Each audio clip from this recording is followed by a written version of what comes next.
Forget everything you think you know about how great power competition stays below the threshold of open conflict. What happened over the Western Pacific in the early morning hours of the past 48 hours is not an intercept gone wrong. It is not a navigation dispute.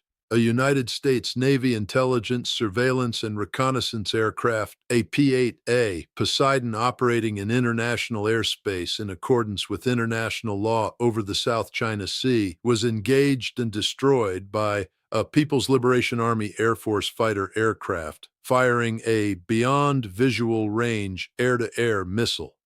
The crew of that aircraft, American service members performing a lawful intelligence mission in international airspace, did not survive. That is not an incident. That is an act of war. Let me be clear about something that every official spokesperson is desperately attempting to characterize with language designed to prevent you from fully grasping what that means. When a state's military forces deliberately destroy a military aircraft of another state, killing its crew members in international airspace where that aircraft had every legal right to operate, the foundational norms that have prevented conflict between nuclear powers since 1945 have been violated, not strained, not tested, violated. The question now is not whether the United States will respond. The question is what response does not lead to a sequence that cannot be controlled. Having spent decades in military intelligence and having studied the history of air intercept incidents during the Cold War, including the 1983 shoot-down of Korean Airlines Flight 007 and the 1960 shoot-down of Francis Gary Powers in his U-2 reconnaissance aircraft, I can tell you that the dynamics of what follows these events are not predictable in the way that rational actor models suggest.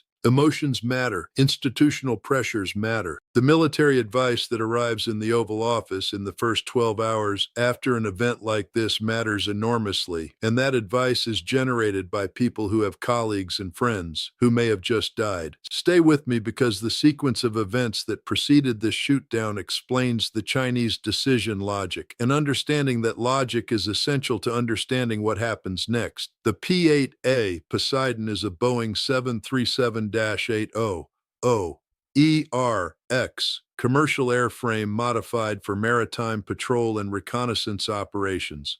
It is operated by Patrol Squadron 9, based at Whidbey Island in Washington State, currently forward deployed to Kadena Air Base in Okinawa. The aircraft carries a crew of 9, a pilot, co-pilot, flight engineer, 2 naval aircrewmen, and 4 mission systems operators who manage the sensors and intelligence collection systems. Those 9 individuals had families, careers, and the reasonable expectation that flying a lawful mission in international airspace did not carry the risk of being shot down by the armed forces of a country with which the United States is not at war. The P-8A was conducting an intelligence collection mission in the South China Sea, approximately 120 nautical miles east of the Chinese coast at Hainan Island. This is international airspace by every recognized legal standard. China's territorial sea extends 12 nautical miles from its coastline. Its exclusive economic zone extends 200 nautical miles, and within that zone, China does not hold sovereignty over the airspace.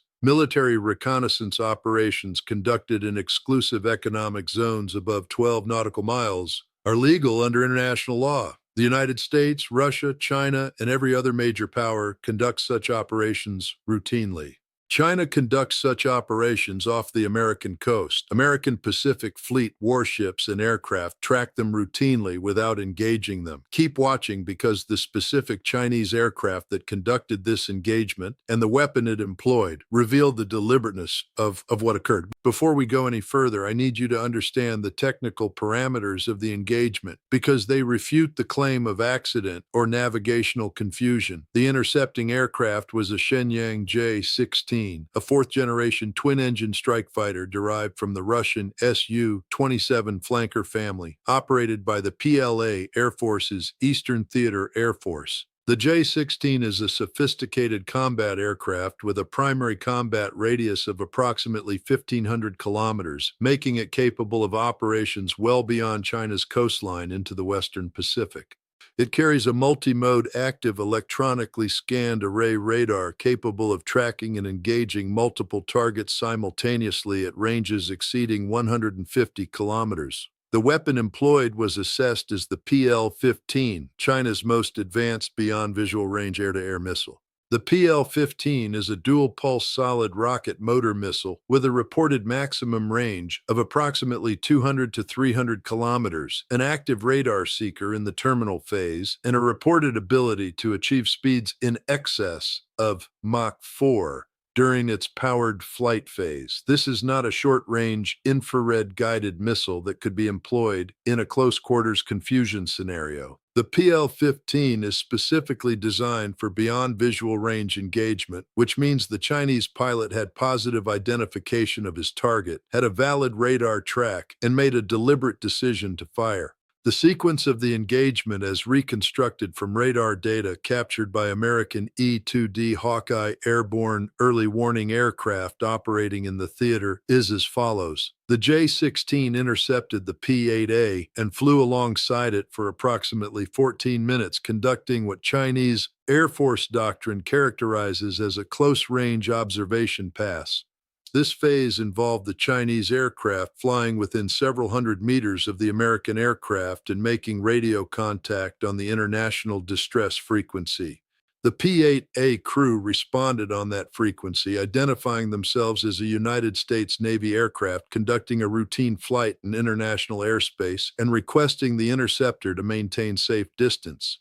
The J-16 then separated from the P-8A, increasing its distance to approximately 80 kilometers outside visual range, and maneuvered to a position on the P-8A's tail quarter that provided an optimal firing geometry for the PL-15 seeker head. From that position, the pilot fired. The PL-15 impacted the P-8A approximately 35 seconds after launch.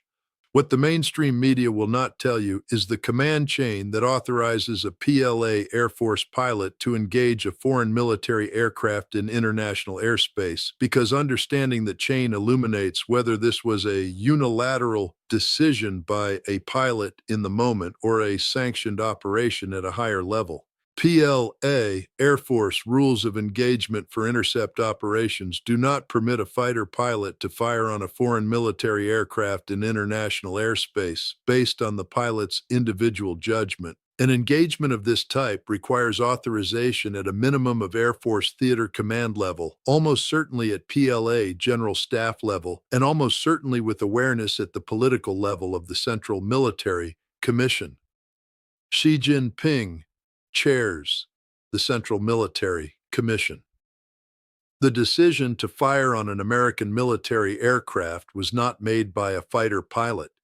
It was made by an institution, and it was made deliberately. Here's what actually happened in Beijing in the 24 hours before the engagement. Assessment of Chinese communications intercepts, of which the National Security Agency maintains continuous collection against PLA communication networks, reveals elevated communications traffic in the PLA Air Force Command networks corresponding to the period before the P-8A's departure from Kadena. American intelligence agencies, if they are doing their jobs, will be conducting retrospective analysis of that traffic right now to determine whether this engagement was planned in advance or whether it was authorized in response to the specific P-8A mission as it developed. The answer to that question matters enormously for what comes next. A planned engagement, authorized in advance as a deliberate demonstration of Chinese willingness to use lethal force against American military assets, has one set of strategic implications.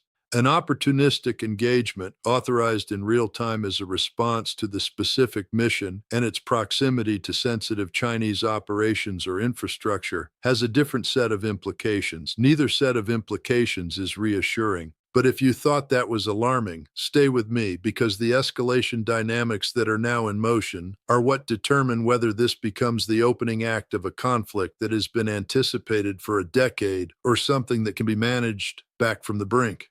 The American military response options available to the National Security Council as of this moment span from diplomatic protest to proportional military response. Each option sits on a spectrum that has a floor and a ceiling, and the ceiling of any response that is not carefully managed is catastrophic.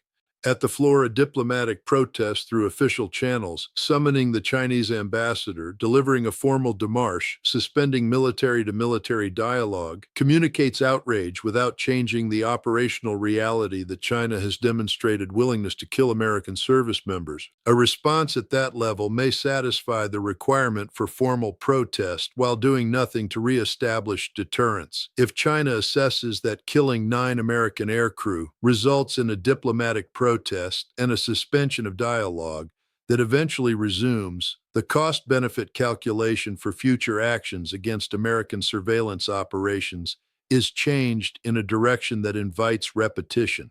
At the ceiling, a proportional military response, striking the J-16 unit responsible for the engagement, or striking PLA Air Force infrastructure, risks triggering escalatory responses from China that move rapidly toward a conflict neither side can manage to a controlled conclusion. China has nuclear weapons. The United States has nuclear weapons. The history of conventional conflicts between nuclear-armed states is a history of careful management of escalation, precisely because both sides understand where uncontrolled escalation leads. What I have not yet explained is the alliance management dimension of this crisis, which operates simultaneously with and interactively with the deterrence and escalation questions. Japan, South Korea, Australia, and the Philippines are watching what happens in the next 72 hours with an intensity that cannot be overstated. These are the states whose security depends most immediately on American credibility, whose cooperation with American military operations in the Pacific is essential to any strategy for maintaining the regional balance, and whose governments must make decisions about their own postures. Nurster, der Cub. Military spending, force deployments, willingness to host American assets based in part on their assessment of American reliability as a security partner, a response that is perceived as inadequate, one that allows a Chinese military killing of American service members to pass without consequences that change Chinese cost-benefit calculations, tells these governments something specific and devastating about what American security guarantees are actually worth. Japan, in particular, which hosts American military facilities specifically because it perceives the United States as willing to defend shared interests at risk to American lives, is processing this event against the framework of what it means for its own security calculus. The next 24 to 72 hours will determine the character of the American response. The decisions made in those hours, whether to respond proportionally, whether to pursue diplomatic escalation, whether to immediately resume P-8A operations in the same area, as a demonstration that the United States does not accept Chinese authority to deny American access to international airspace, will set the trajectory of this crisis for months or years. Decisions being made right now in the Situation Room about how to respond to the killing of 9 American service members will be the most consequential national security decisions made since at minimum 2001, and possibly since the Cuban Missile Crisis. I do not use that comparison for dramatic effect. I use it because the structural elements are present. 2 nuclear powers, a direct killing of one side's military personnel by the other side's military forces, enormous pressure on political leadership to respond in ways that demonstrate resolve, and the very real risk that escalatory sequences once begun cannot be stopped at controlled thresholds. What happens in the coming days will echo.